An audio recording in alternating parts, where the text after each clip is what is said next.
giant insects, tiny mammoths, and whales that used to be small on land.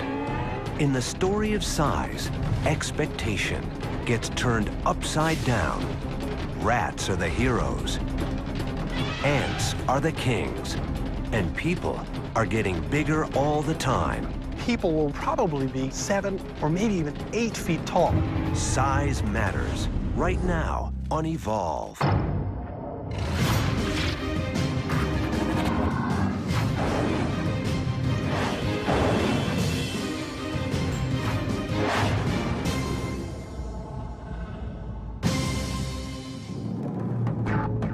What if there were a world where the big creatures were small and the small creatures were big? In fact, we're living in it. The sizes of different animals seems fixed, but in the long view of evolutionary time, they are ever-changing and full of surprises. The world's most massive land animal today is the African savanna elephant. The biggest was 13 feet tall at the shoulder and 24,000 pounds. Far smaller, of course, are the tiny ants scampering underfoot, weighing in at 1/1000th of an ounce. The elephants outweigh the ants, right? Wrong. Biomass is the sum total of the weight of a group of animals or plants. What's amazing is that the biomass of ants makes up 20% of the biomass of all other animals on the land, even though each individual ant is tiny. In fact, ants outweigh elephants by more than 10 to 1. Elephants, 3 million tons. Ants, 33 million tons. Weight, length, height. Nothing is fixed. Nothing is certain. Size changes because size can determine an animal's fate. Fundamentally, for animals, size matters. It makes a difference to every interaction you have with other organisms, and it makes a difference to the way you live in your environment. It affects how much you need to feed, it affects what you can feed on, and it affects what's going to feed on you. Everything depends on size. The story of size is an unending series of outlandish science fiction tales. Bugs as big as birds, elephant relatives as small as ponies. The only difference is these stories are scientific fact. I would love to have a house mammoth. Pygmy mammoths, relatives of elephants, evolved on the Channel Islands off of California. Paleontologist Larry Agenbrod was the first to identify these full-grown but tiny mammoths back in 1994. Got a phone call from Channel Islands National Park, and they explained they had a big skeleton being exposed on the island. Could I determine whether it was a mammoth or something else? Mammoths emerged about 1.8 million years ago, and some species were alive as recently as 4,000 years ago. Mammoths were larger than modern-day elephants, up to 14 feet at the shoulder. What Agenbrod found on the island that day was strangely smaller. At the Mammoth Site Museum in Hot Springs, South Dakota, Agenbrod compares his beasts. Here's a femur of another mammoth. It's the same femur as we got there, right femur, but you can see that it's very small, only a fraction of the size of this big Columbian mammoth. A study of the wear and tear on the bones determined that the smaller animal was not a juvenile. It was a fully grown adult.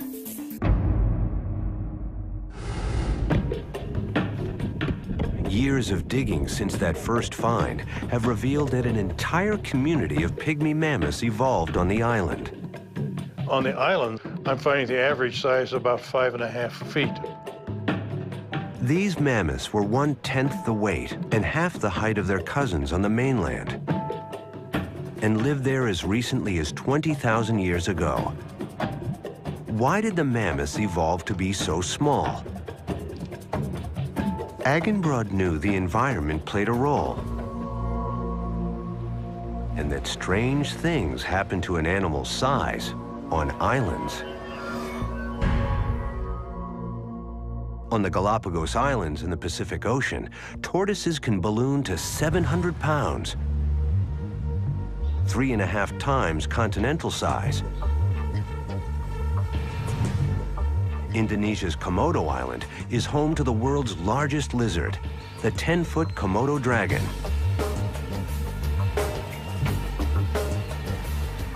These giants thrive, cut off from predators. So why would a mammoth shrink?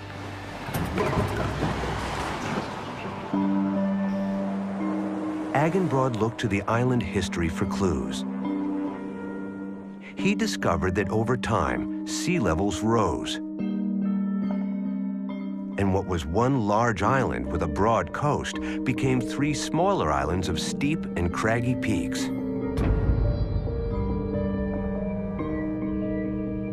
To survive, the huge mammoths would have to find grass to eat higher and higher on the steep slopes of the island's interior. And for that task, being big was a huge disadvantage. Like a poorly designed SUV, their center of gravity was too high. I put these specimens on slopes and find that the continental mammoth could only handle about 20 to 25 degrees, whereas the pygmy mammoth was comfortable with up to 35-degree slope. Over many years, the big mammoths died out.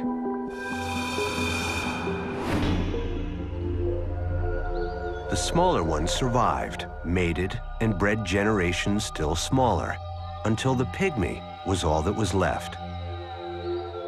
In evolutionary terms, we're looking at adaptation. So the island selects for a smaller animal capable of getting to upland pastures.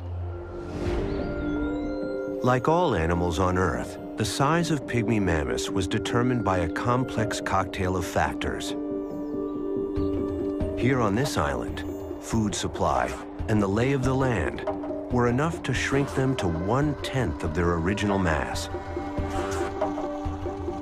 They were able to adapt and survive until humans arrived on the scene.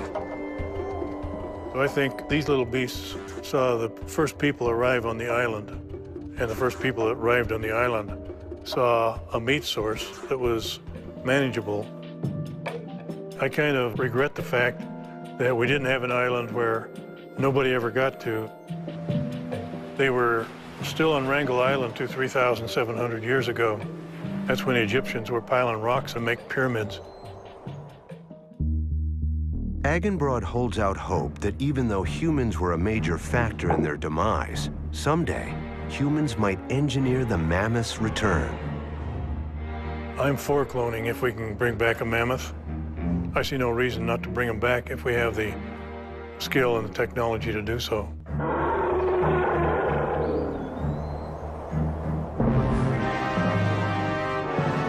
Whatever you have imagined in your wildest dreams now becomes a visual reality. This ad for an old science fiction flick shows a bee the size of a car. What's it doing? Sealing us in. Insects never got that big. But in the science reality of 260 million years ago, the fossil records clearly shows that there really were bugs like Menonura, ancestor of dragonflies, buzzing around with wingspans of 3 feet. Arthroplura, the 7-foot-long crawly ancestors of millipedes. And giant mayflies over a foot long and bigger than a blue jay.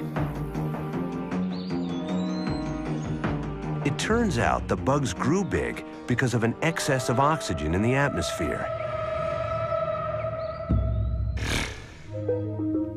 Now, in a lab in Arizona, paleontologist John Vandenbrooks is working to see if he can grow bugs big again.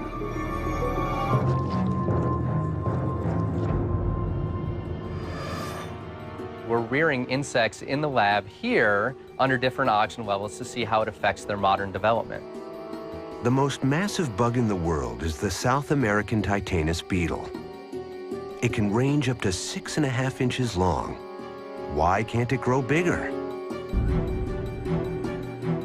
Today's oxygen level is approximately 21%, and contrary to the popular view, oxygen actually varied greatly from that value through geologic time.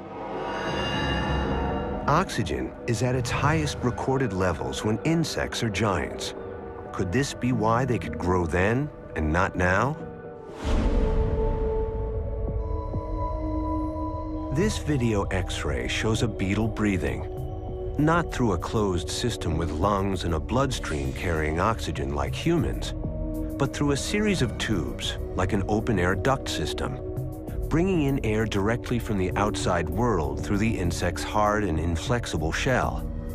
These straw-like tubes are called trachea, and they are what keeps today's bugs from getting too big. With increased body size, the amount of that internal body that's taken up with trachea, or the respiratory structures in insects, increases.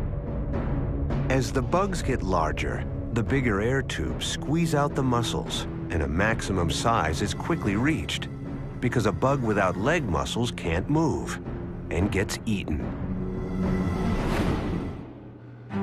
Vandenbroek's bugs were fed on oxygen levels amped up from today's 21% of the atmosphere to the same rich 30% oxygen mix that existed in the time of the giant insects.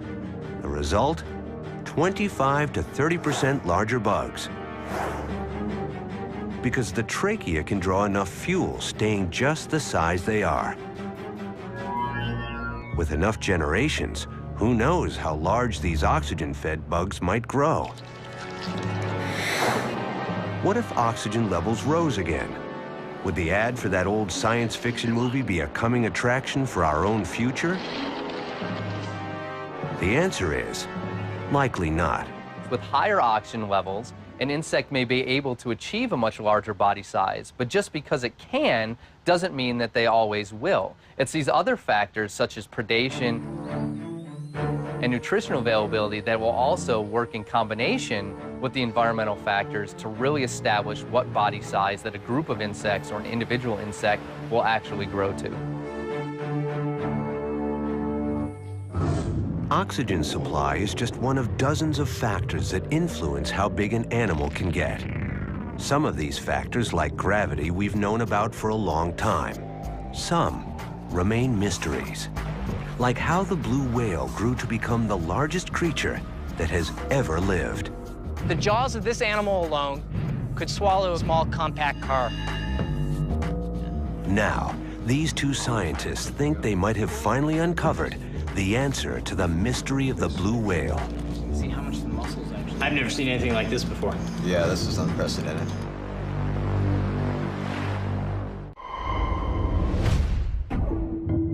Facing the challenges of their changing environments, creatures have shrunk and exploded in size over time like the images in a funhouse mirror. But there is at least one life form that has kept the same size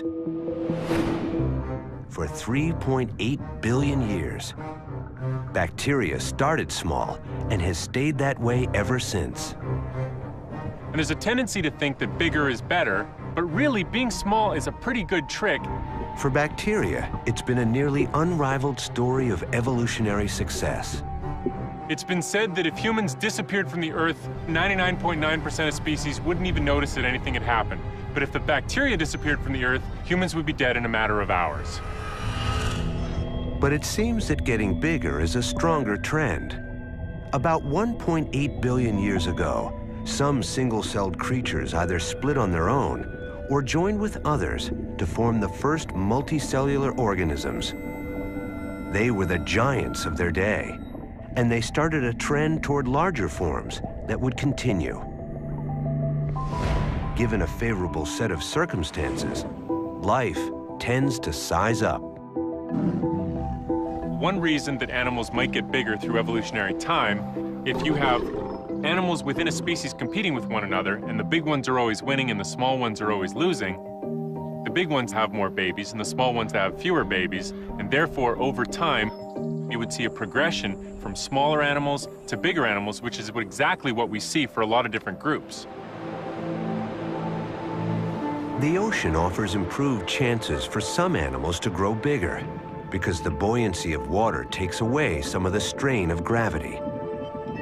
And one aquatic life form has trended up over millions of years to a size so unimaginable that even scientists have a hard time understanding how they survive. The blue whale, the largest creature that has ever lived. Whales weren't always big, and in fact, their ancestors didn't even live in the ocean. Whales started out on land. The ancestors of whales were sort of dog-like creatures that are most closely related to today's hippos, and they moved back into the water probably to feed on fish. Millions of years of adaptation later, modern whales emerged, now fully aquatic. Their size, about the same as today's dolphins, until they suddenly hit a mysterious growth spurt. About 5 or 7 million years ago, whales became huge. They became supersized. We don't really know why that happened. It's very much a mystery. The mystery of why the whales got big is just one of the many that has baffled the scientific community. No one has ever understood how these massive beasts, 90% as heavy as the Statue of Liberty and nearly as tall, could survive on a diet consisting mainly of one of the smallest foods in the ocean. Some of the larger species of whale tend to specialize on what we call krill, which are small crustaceans that occur all throughout the water column.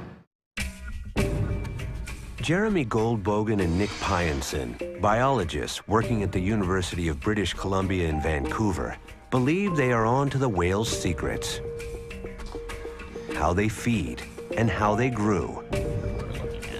They start with what they know for sure.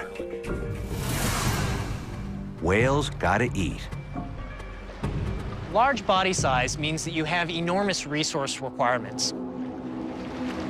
It's just a basic law of physics. You have such a large body mass, you have to eat a lot of food just to sustain that body mass.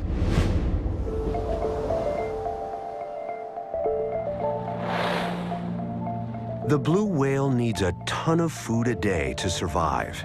It feeds here on the surface, opening wide to envelop as much as 18,000 gallons of water at once. That's about 30 hot tubs worth. The whale then expels the water back to the sea, while keeping the krill in its mouth. It traps the krill with a unique curtain wall of tough plates dangling from the roof of its mouth, called baleen. Over evolutionary time, they've lost their teeth, and baleen simply hangs down. It's a simple sieve mechanism that will filter out prey from water.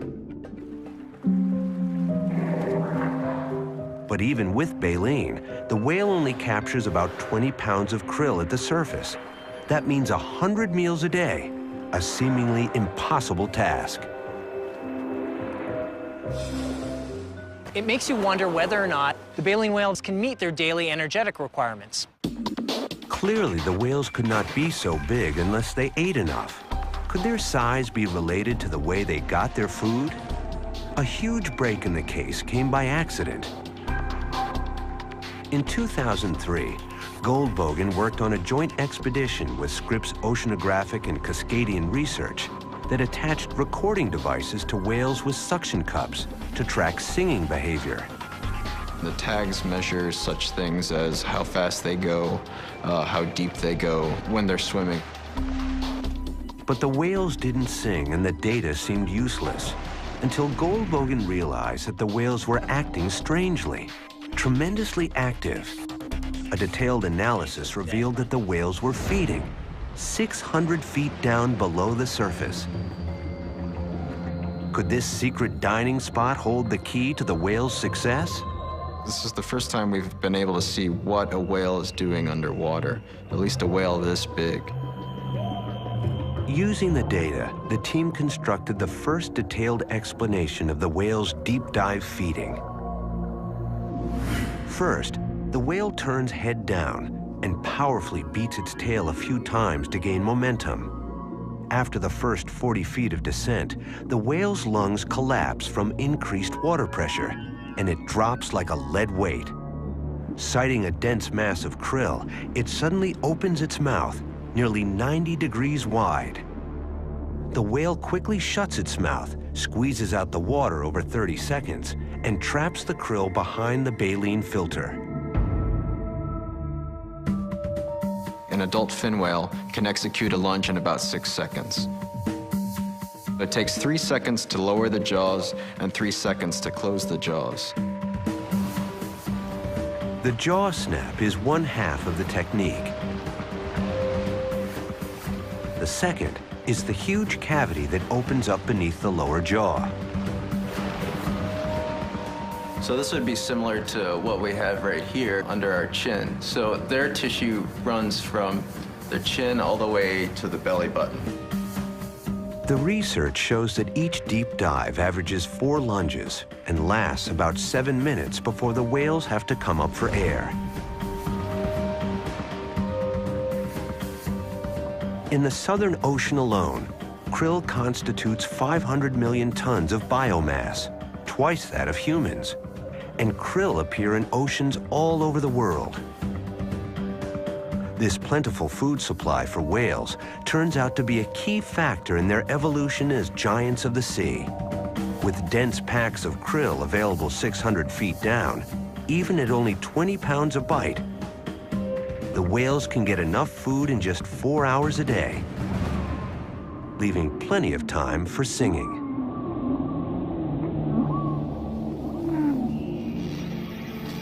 The team thinks that the development of baleen and lunge feeding just might finally account for the whale's mysterious and rapid evolution to supersize 5 to 7 million years ago. One reason that whales can grow so large is that the buoyancy of water helps counteract the effects of gravity. But sauropods, the largest creatures ever to live on land, had no such advantages, yet they managed to grow nearly as big. How did they do it? Sauropods had necks that were completely out of bounds of human experience.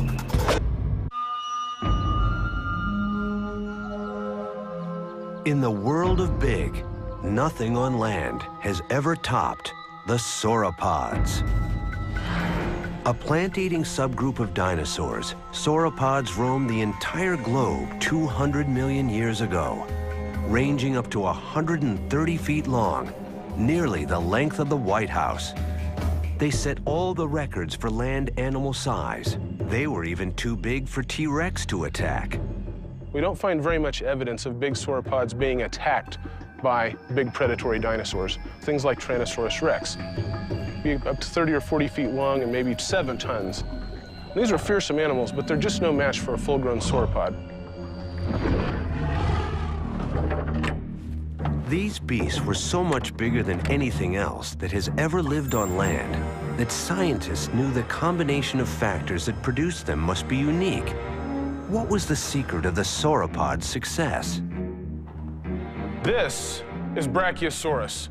This animal is 75 feet long, 45 feet tall, and weighed about 30 tons. Evolutionary biologist Matt Wadel has been working at the riddle for years. All the conditions had to be just right to produce this freak of nature. He picked up his first clue when scientists discovered that the Earth in the age of dinosaurs was very different from our own. Sauropods almost lived on a different planet, not separated from us in space, but in time. What made the planet different was the atmosphere. Recent analysis of fossil records suggests that carbon dioxide levels during the Triassic period, just at the start of the age of dinosaurs, soared to the highest levels ever.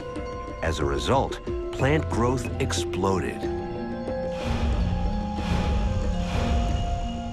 When we grow plants today, under those conditions, they grow to almost double the size. More carbon dioxide-breathing plants meant more food for plant eaters. And there have never been vegetarians who ate more than the sauropods. For the very largest sauropods, the daily requirement for food was probably on the order of a ton of vegetation every day. Their heads are just biting machines. Not only did they not chew their food, they couldn't chew their food because their teeth didn't meet up the way ours do. They could just shovel it in and keep getting bigger. It took relatively little energy for the sauropods to eat. One reason why plant eaters have the potential to get bigger than meat eaters. But as they evolved through millions of years, their growing enormity meant they needed gigantic muscles to move heavier and heavier bones, including the seemingly impossible sauropod neck. Some of these necks were 40 or maybe even 50 feet long. Now, how does an animal hold up and support and move around a neck that's so long? Today, the largest neck, at 7.5 feet, belongs, of course, to the giraffe. But giraffe bones are heavy and restrict movement. And sauropod bones dwarf them. All right, that looks great. This is a neck vertebra of Supersaurus. This is the largest vertebra that we have ever found on Earth. It's 4.5 feet long. Now let's see how that compares to a vertebra from the neck of giraffe. This is one of 7 vertebrae from the neck of a giraffe. This is one of 15 from the neck of Supersaurus. If sauropod neck bones were as dense as a giraffe's, the 15 vertebrae strand of Supersaurus would weigh more than 10,000 pounds. How could the Supersaurus lift bones so massive with neck muscles so relatively slender? Because the bones have turned to fossilized rock, their weight in life is unknown. But Wadle learned that a graduate student at Brigham Young University in Utah, Brooks Britt, had been using scanning technology on dinosaur bones. From Diplodocus. Britt suggested that Wadle scan neck bones to see if subtle differences in the fossilized rock could reveal the bone's original structure. Nobody's probably scanned a Diplodocus vertebra that's in this good a shape. The CAT scan will allow the first look ever at the interior of this 145-million-year-old Diplodocus neck bone.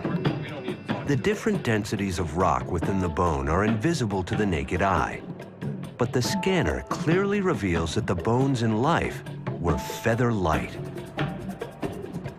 There's cavities all through this. Like car tires, the bones are pneumatic. They are 60 to 70% filled with air. Wadle suspects that the bones were not only light and easy to lift, they also helped get oxygen directly to the muscles, fed by a system of air sacs throughout the neck, similar to birds today. Sauropods were probably about 10% lighter than they would have been otherwise. Now, those effects ripple through the entire biology of the animal. You don't need as much oxygen. You can grow faster because you don't have to put on as much mass. Just because they're hollow doesn't mean the neck bones aren't strong. Air-filled cavity design is widespread in engineering, from sneakers to the strong neck-like framework of a construction crane arm. The material that's get replaced is not serving any structural purpose. Bighorn sheep are butting heads at very high velocities, very huge forces involved. Their horns are pneumatic, so pneumatic doesn't mean weak.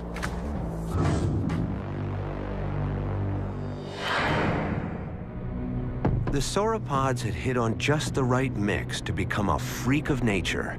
Hollow bones, plenty of food, and a huge size to deter predators. They had everything going for them. You've got dinosaurs all over the place. You have big ones, you have small ones, some of them eat meat, some of them eat plants, and everything's going just fine because they are well adapted to their environments. But then all of a sudden the rules change. 65 million years ago, striking with the energy of 100 million tons of TNT, an asteroid brought the reign of the dinosaurs to a sudden, shocking end. The heat pulse from the blast circled the globe and raised the temperature to 1,300 degrees Fahrenheit, killing the biggest dinosaurs and more within hours. The world was an oven, set on broil. The abundant vegetation was gone. All of the big animals on Earth were at a huge disadvantage because they were big. Because they needed so much food and there was so little food around, they couldn't survive. Mammals, on the other hand, found themselves at a huge advantage because they were so small. Every species over 20 pounds, 70% of all life on Earth, went extinct. The conditions for life on Earth were radically reset. Suddenly, tiny warm-blooded mammals, the ancestors of rodents, found their ticket to success. Today, rodents are found on every continent but Antarctica, in over 2,000 species with billions of individuals. And their descendants, every mammal on Earth, including us, would fill up every size niche in the world. In a mass extinction over 65 million years ago, every species that averaged larger than 20 pounds was wiped off the face of the Earth. 70% of all life on the planet was destroyed. But tiny mammals, much smaller than today's rodents, survived. This guy would have been a giant compared to the mammals at that time. Evolutionary biologist Felicia Smith works with a creature approximately 1/200,000th the size of a sauropod, but no less important in the strange story of size. The amazing, size-changing wood rat. Well, wood rats are probably one of the mammals that are most sensitive to temperature. Bushy-tailed wood rats are small where the climate is hot, and 3 times the size where the climate is cold. Okay, let's go ahead and where? The animals here in the southern part of the range in the Sangre de Cristo Mountains of New Mexico are the smallest. If you go up to the northern part of the range in Canada, 204, you'll find animals that are about 3 times the size.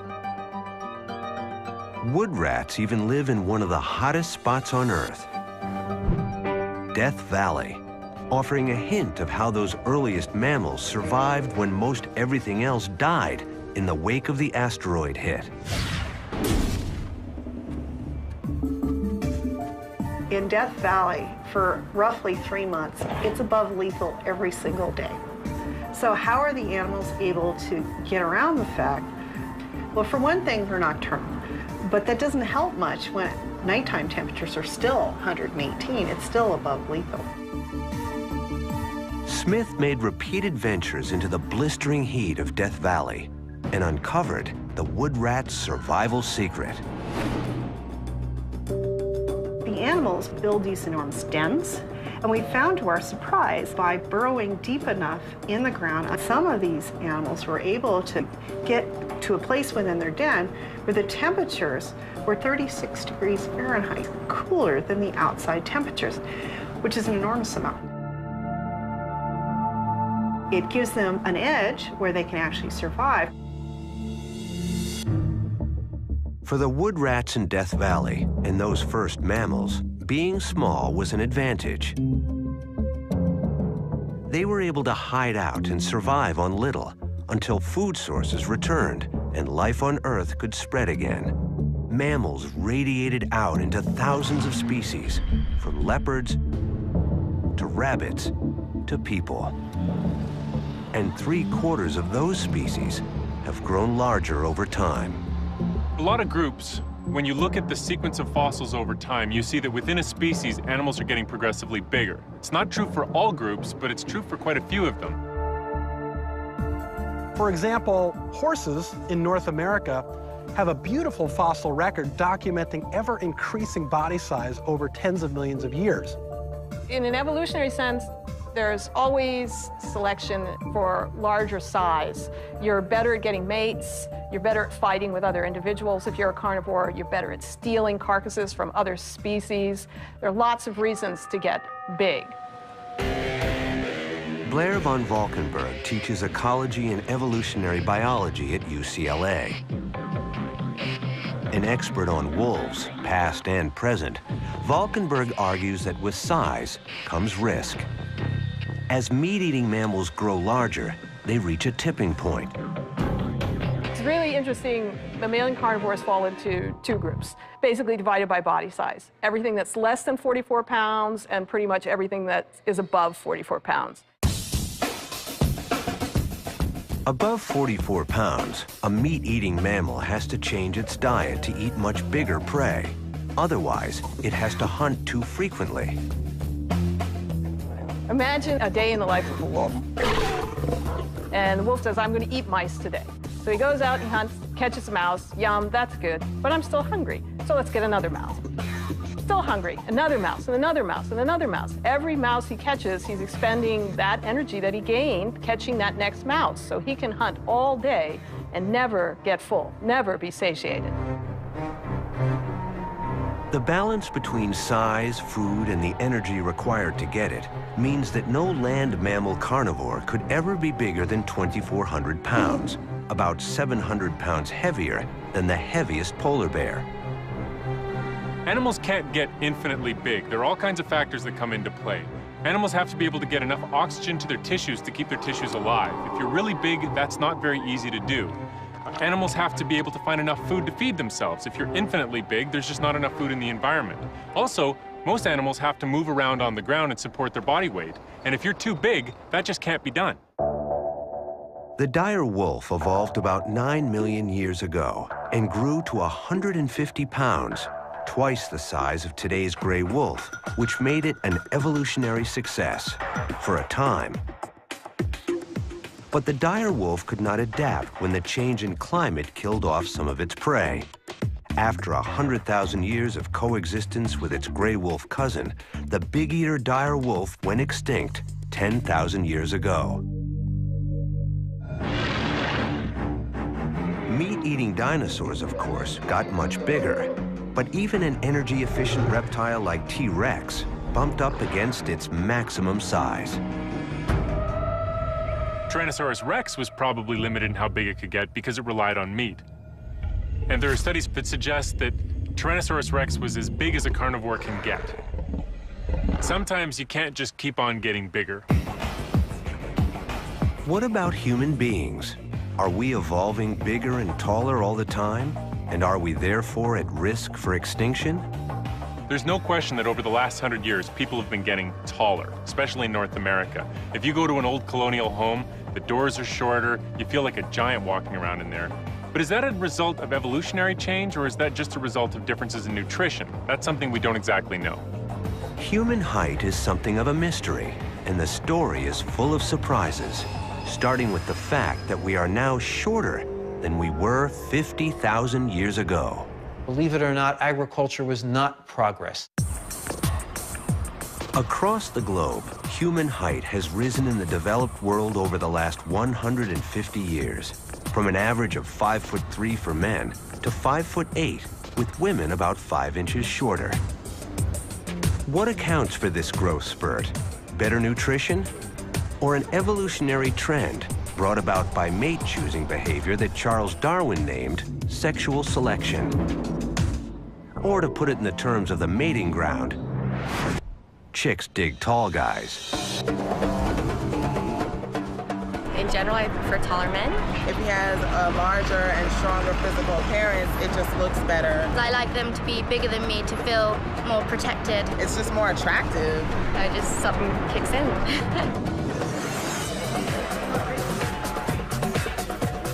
Mate preference is one of those things where people don't always have all that much insight into their own preferences.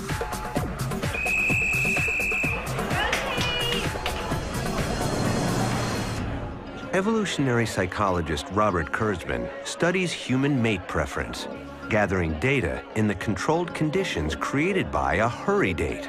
You just have 3 minutes. And of course, this makes it an interaction where first impressions make a big difference because there aren't second impressions. What counts? Sparkling conversation? As far as we can tell, the conversation doesn't matter at all. It doesn't matter what they're saying. It doesn't matter. What they're choosing on are these physical features, how skinny you are, how tall you are. In choices influenced by deep evolutionary drives millions of years old, men desire women with low body mass index, the thin ones, and women desire men with size. Just like in the non-human animal world, when people are looking for a short-term mate, people look for those things that correlate with good DNA. What we found was that the taller a man was, the more likely he was to get selected by women. A recent study of a West Point graduating class showed that the taller the man, the more children he has, mostly because of marrying a second time later in life. All across the globe, the story seems to be the same. Everywhere in the world where there are people who arrange marriages, one of the criteria that's always given is that the husband should be taller than the wife. Taller individuals might be sexier in that sense. Biological anthropologist Barry Bogan has been unraveling the mystery of human growth at the University of Loughborough in England for over 20 years, starting with the earliest known human ancestors.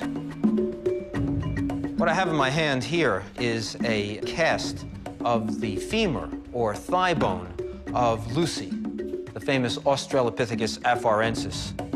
Lucy and her kind were quite short, shorter than modern-day pygmies, under even 4 foot 8 inches tall for the men. You can see that this femur would fit in just about here. From that humble beginning, humans grew until they reached an average of 6 feet tall, 50,000 years ago. It turned out to be a high point that we have yet to touch again. Things change, and we see a decline in stature, down to 5'3" adult males. What could cause this reversal of fortune? As elsewhere in the story of size, a changing environment. It killed off the prey humans fed on and forced them to find new sources of food. People were not eating as well. People who previously hunted and gathered their food just couldn't find enough. And they started to harvest foods that probably were growing in their garbage piles. The seeds sprouted up and they said, hey, we can eat some of our garbage. It was the start of agriculture, and for a long time, it was a disaster. Believe it or not, agriculture was not progress. Agriculture narrowed the variety of foods people ate. That resulted in nutritional deficiencies and smaller people. Good nutrition would be scarce, and height would remain compressed until the late 19th century, when better foods, improved sanitary conditions, and healthcare took the brakes off human height. We caught up fast, and now the developed world averages 5'9" for men, 5'4" for women. Not a record, but a best in the modern era. And the trend is definitely up. Everything seems to be in place for humans to continue to grow. Nutrition, sexual selection, and the general tendency of mammals to size up over time. So, are we headed for the land of the giants? If we were to come back in 200 or 300 years, the human species would probably be 7 or maybe even 8 feet tall. It seems hard to believe, but the fact is, humans have been getting taller every generation. It's a combination of nutrition and genes, but that combination is making our entire species bigger than they were. But not everyone agrees. Will we be 7-footers and 8-footers and taller? I don't think so. There is a cap on healthy human height. Bogan points out that above 7 feet, people today encounter increased medical problems associated with their height.